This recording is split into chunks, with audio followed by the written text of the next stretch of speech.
is for Americans and Americans only. Did you ever have a pimple that you squeezed really hard until that disgusting pus shot out all over your face and it was really disgusting and you were grossed out?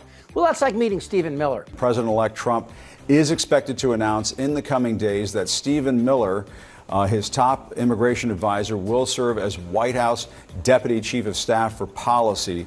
Tara, you know Stephen Miller's politics and his policy ideas all too well. We should remind our viewers he was one of the architects of the family separation policy during the first Trump administration. That policy, for viewers who don't remember it, resulted in the separation of thousands of migrant families. Look, if you're not pissed about what's happening, don't watch this. Go watch a cat video, because this is getting real fast. And this pustulant skin tag wants to turn the wheels of my country and turn it into 1939 Germany. And they're not even trying to hide it. Tara, your reaction to Stephen Miller being tapped for this kind of a role? Well, that's what people voted for. I suggest lots of folks who voted for Donald Trump go back and watch a lot of interviews and media appearances by Stephen Miller. And you see who he is. He's a despicable human being that is a racist and a xenophobe, and his own family has disowned him. And this is now who has proximity to power in the White House, basically number 2 next to Susie Wiles, in the ear of the President of the United States. Well, I guess the upside is at least he won't be DHS Secretary or Attorney General. I mean, I don't know. Do you think that's because they were probably worried that he couldn't get confirmed? Is that?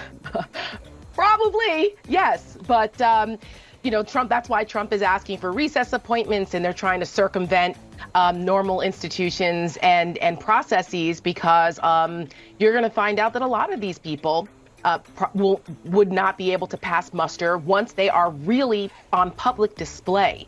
I've often said that I do not think that not the MAGAs, they know what they got.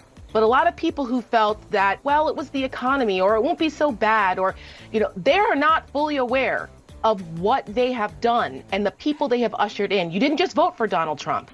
You voted for the people like Stephen Miller, the people who gave those speeches during the fascist rally there you had in Madison Square Garden. They voted for that too.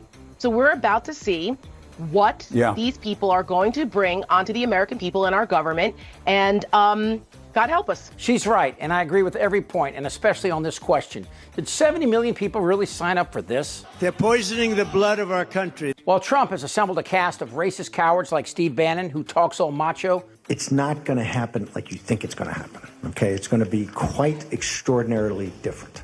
And all I can say is strap in. The truth is, Bannon's an obese pig who couldn't fight his way out of a paper bag. That said, their physical shortcomings aside, these guys are evil.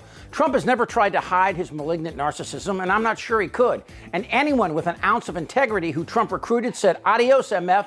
The list of Trump appointees quickly went from knowledgeable and quasi-decent people like John Kelly, Rex Tillerson, Dan Coats, Chris Christie, John Bolton, Stephanie Grisham, Scaramucci, Secretary Esper, and Generals Milley and Mattis, to a collection of inbred junior high diplomas like Dairy Queen, Lauren Boebert, and Matt, I'll date your daughter Gates.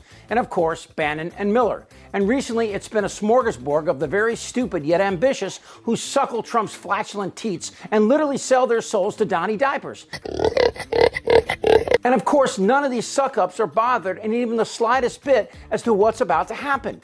Maybe you're a liberal watching this and you're unable to process all the bad news, but there's no time for that. Yeah, it sucks that a prosecutor, attorney general, and vice president lost to a cognitively declining sociopathic felon, but, and I'm sorry to say this, it's going to get worse. Stephen Miller, who he is, what he says, and what he believes. America is for Americans and Americans only. You have 2 policy objectives that you proceed with utter determination on. Seal the border, no illegals in, everyone here goes out. That's very straightforward. You would establish large-scale staging grounds for removal flights. So you grab illegal immigrants and then you move them to the staging grounds, and that's where the planes are waiting for federal law enforcement to then move those illegals home. You deputize the National Guard to carry out immigration enforcement. Look, I don't know that many Trump supporters, so I wonder this. Do they know what Stephen Miller and Trump really want to do? And secondly, why they want to do it? And white people are done being bullied. Discriminating against and denigrating, just denigrating white people. Trump's got to get in there and never leave. Elect Trump one more time, and then stop having elections. Listen again to Stephen Miller's plans and ask yourself, how do they plan to pull it off? And then you move them to the staging grounds, and that's where the planes are waiting for federal law enforcement to then move those illegals home. Now, that bat-faced coward can't do anything on his own, just like Tiny Fingers or Bannon or any of these weak incels. But they're planning to use the military to attack Hispanic Americans, regardless of their status. And both Miller and Trump are ready to violate Posse Comitatus. What's that? The Posse Comitatus Act of 1878 removed the military from regular civil law enforcement, which was smart. But my bigger question is, are you ready for Stephen Miller's sick vision? What would solve the whole thing in the border if they would just start shooting? Only shoot a couple and they would go home. You think deterrence would work? If they would shoot. Miller's plan is simple. Using the military and the National Guard, they plan on busting into businesses and neighborhoods without warrants and with no probable cause and start arresting brown people. And if these families have children born here, they go too, even if they're U.S. citizens. Then they plan on putting them in migrant camps and eventually trains and then onto planes to fly them back to, I don't know, Venezuela, Central America, where they'll be murdered by their own governments. Now, this is either bullshit bravado that will never happen, or we've become Nazi Germany, because there will be a war. Where will these camps be, and will they have a day in court? 11 million people in court over 4 years? If you try and deport 11 million people in 4 years, that's 9,000 men, women, and children a day. And what country will take them back, even if you know what country they're from? And what about the millions of Latinos who are here legally? They're U.S. citizens. Do they have to prove they're innocent? Because the Fifth Amendment says you don't. Hey, look, I'm not going to sit back and watch Latinos that I know and care about get dragged down the road like animals, especially since I know why Trump is doing it. It's not to make us safer, because undocumented are better citizens than average Americans. You want proof? The guy orchestrating this obscenity is a rapist, a felon, a con man, a twice impeached president who ripped off children's charities, college students, tried to overthrow an election, and believes with women he can do whatever he wants. Whether the women like it or not. And it won't stop with Hispanics. The strongest voices in American media will fight back, and Trump will send his racist posse after the loudest voices first. Stand back and stand by. Well, why? I don't understand why left-leaning media, which is mostly Jewish, are calling people white supremacists, dude. Jewish? Did you just say that? Yeah, I just don't understand. Left-wing media is mostly Jewish? I mean, according to my Jewish friends, it is, you know?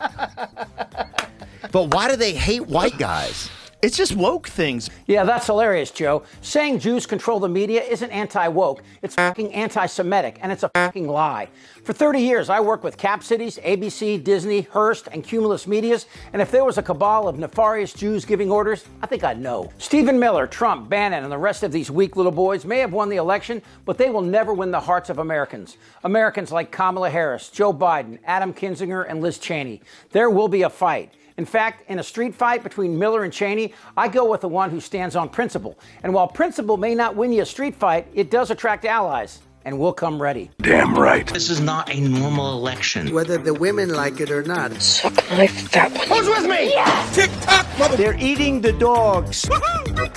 This isn't their Republican Party anymore. Trust me. Shut the fuck up, Darren. Who's with me? Oh, yeah, the lie. Indictable. Out of sheer morbid curiosity, I'm allowing this freak show to continue. I don't want to talk about this stuff. Am I wrong? Yes! Tick-tock, You're in a lot of trouble, Donnie. I think he's crazy. I'm Chip Franklin.